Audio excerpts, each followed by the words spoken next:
Hello বন্ধুরা, আমি আবার চলে এলাম অনেক দিন পর একটা রেসিপি নিয়ে। সেটা হচ্ছে দই পাতা। অ্যাকচুয়ালি গরমের রোদে তো সবাই ডিম ভাজছে, মাছ ভাজছে, পাঁপড় ভাজছে, তো ভাবলাম চলো আজকে রোদের মধ্যে আমি দই পাতি।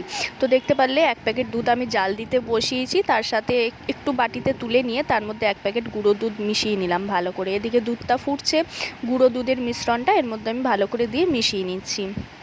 ভালো করে দুধটা ফুটাতে হবে, ঠিক আছে? যতক্ষণ দুধটা ফুটছে ততক্ষণ আমি দইয়ের একটু ছাঁচ যেটা নিয়ে এসেছিলাম সেটাকে আমি একটু জলটা ঝরিয়ে রেখে দিচ্ছি। আর এখানে দেখতেই পাচ্ছ আমি বাতাসা একটু জল দিয়ে ভালো করে করে নিচ্ছি, গুলিয়ে নিচ্ছি। কারণ এটা এটা করলে কি হয়, এখন তো অ্যাকচুয়ালি সবারই তো সুগার থাকে, ডায়াবেটিস থাকে, তো বাতাসা দিয়ে করলে কিন্তু কোনো রকম অসুবিধা হয় না। চিনি ডাইরেক্ট না খেয়ে বাতাসা দিয়ে করলেও কিন্তু কালারটাও একটা সুন্দর আসে আর টেস্টটাও কিন্তু ভালোই হয়। তো আমার দুধটা এখানে হালকা ঠান্ডা হয়ে গেছে, এর মধ্যে আমি দইয়ের যে মিশ্রণটা আছে সেটা আমি এখানে মিশিয়ে দেবো। তার আগে বাতাসার যে গোলাটা ছিল সেটা আমি ভালো করে এর মধ্যে মিশিয়ে দিচ্ছি। এটা কিন্তু তোমরা তোমাদের পরিমাণ মতো দেবে।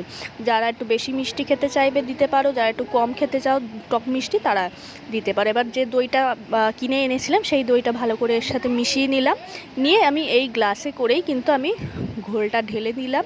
নিয়ে এটাকে আমি ছাদে নিয়ে গিয়ে রোদের মধ্যে ঢাকা দিয়ে রেখে দেব।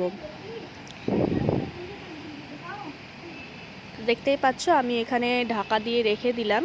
এটা কিন্তু কড়া রোদে আমি 5 থেকে 6 ঘন্টা আমি বাইরে রেখেছিলাম, আর কিছুটা দই আমি ঘরে এখানে ঢাকনা চাপা দিয়ে বালতির মধ্যে বসিয়ে দিয়েছিলাম। তো 5-6 ঘন্টা পরে আমি দইটা দেখতে গেছিলাম বাইরে, ভালোই কিন্তু জমেছিল।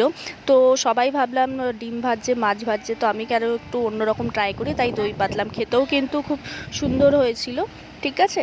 তো তোমরা দেখো কি সুন্দর জমে গেছে। তো তোমাদের যদি ভালো লাগে ভিডিওটা, তো একটা লাইক, শেয়ার অ্যান্ড কমেন্ট করে দিও, আর চ্যানেলটা সাবস্ক্রাইব করে দিও। Thank you.